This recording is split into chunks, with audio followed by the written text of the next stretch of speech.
Hello guys, welcome on Tesla Adventures.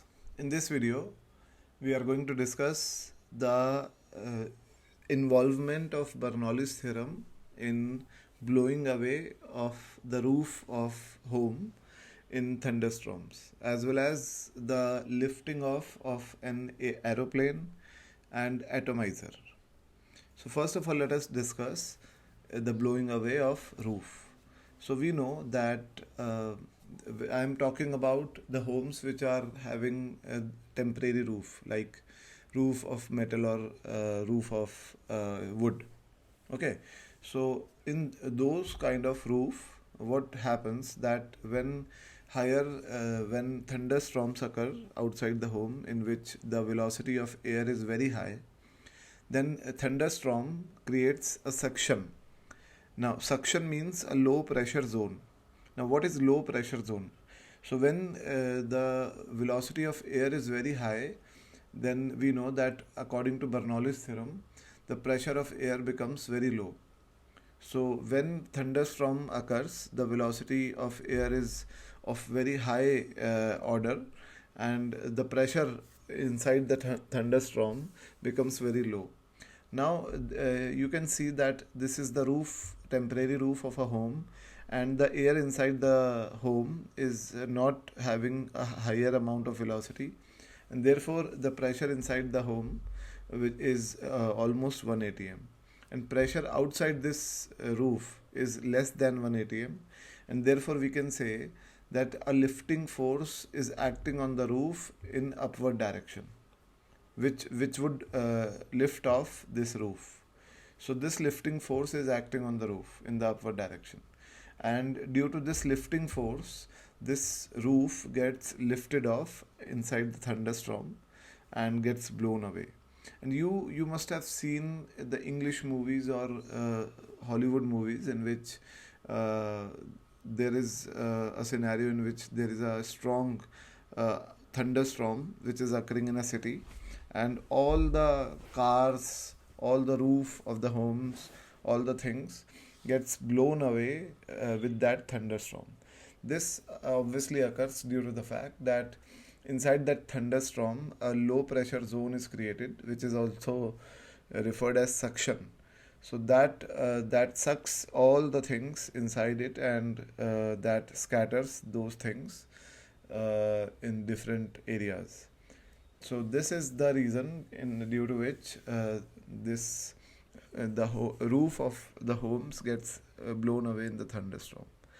Now, we have also seen that after mopping the floor of the house, we generally switch on the fans so that the water which is mopped on the floor gets dry up quickly.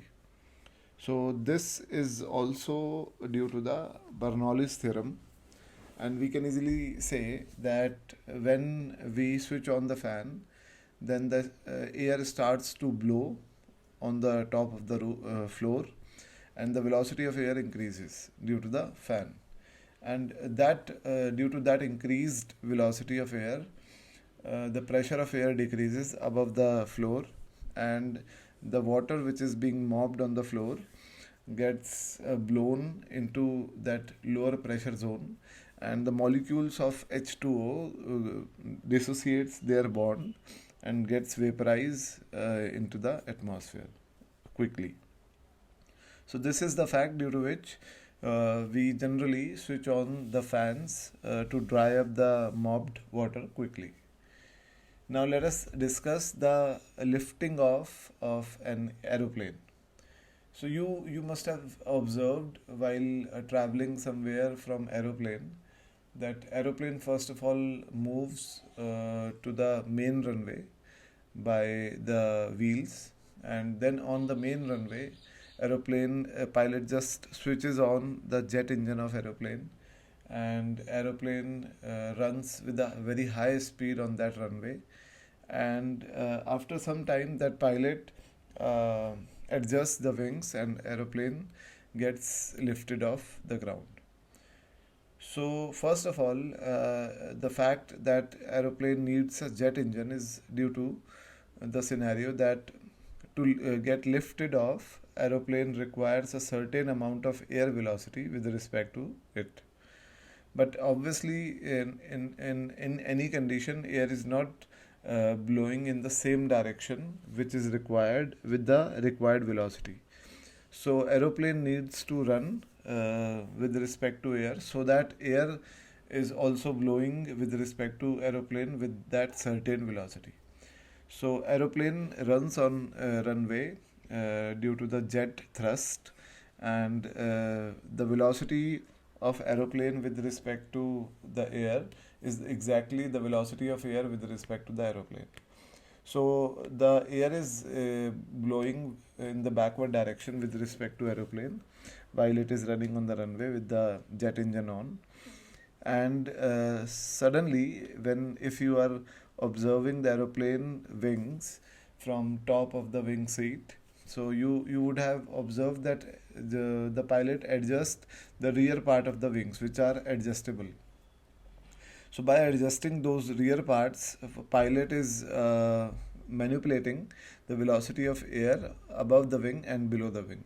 So by adjusting those rear parts, pilot increases the velocity of air above the wing, and it decreases the velocity of air below the wing. And by Bernoulli's theorem, the pressure increases where velocity is low. So the pressure below the wing increases, this is P2, and pressure above the wing decreases, this is P1, and P2 is greater than P1. So there is a lifting force which is acting on this wing in the upward direction, and this lifting force is balancing out the mg of the wing of the aeroplane. Now this lifting force F will be equal to the difference of pressure P2 minus P1 into area of the wing. So this is very important, that the area of the wing should be very large so that the lifting force becomes sufficient enough to lift off the aeroplane from the ground. So this is very important, that the area of wing should be sufficiently large enough to lift off the aeroplane. Now you must have seen that aeroplane gets tilted, and if a pilot needs to turn the aeroplane like that, let us suppose he need to turn the aeroplane in this direction. So what he will do, he will if aeroplane is moving the forward direction normally, then the lifting force on both the wings is same.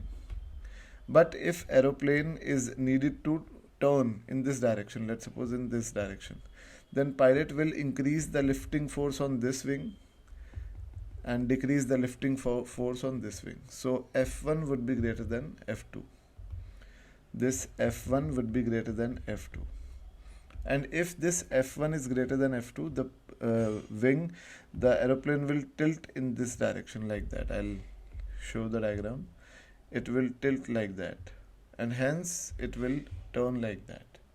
So by manipulating the lifting force acting on both the wings, and obviously lifting force can be manipulated by manipulating the velocity of air on the wings, by adjusting the wings. Okay, so wing flaps. So by manipulating this lifting force, we can turn the aeroplane also. Now let us also discuss the atomizer. So this atomizer is actually the perfume or any spray which you use in the home, which can be sprayed. Water can be sprayed by that sprayer. This is atomizer. And you must have observed in the barber shop that when he is spraying the water on your hairs, then in one or two sprays no water is sprayed out, but in third or fourth spray the water comes out of the sprayer. So what this sprayer is also technically called as atomizer, and it also works on the Bernoulli's theorem. So when we are spraying the spray, so we are pushing this piston in this direction, and this piston is pushing the air inside this tube in outer direction. Now at this point, because the velocity of air at this point is higher, so at this point pressure becomes lower. P1 is lower as compared to P2. So P1 is less than P2. So this liquid is is experiencing some suction force in the upward direction, and it moves to the upward direction towards lower pressure. And as soon as this liquid comes in contact with the air, and the air is getting blown in the outward direction, so this liquid is also blown in the outward direction. So this is obviously the principle of Bernoulli's theorem, and atomizer also works on the principle of Bernoulli's theorem. Now, in the next video, we are going to discuss the technical or the analytical applications of Bernoulli's theorem, like velocity of efflux and Venturi meters. Thank you.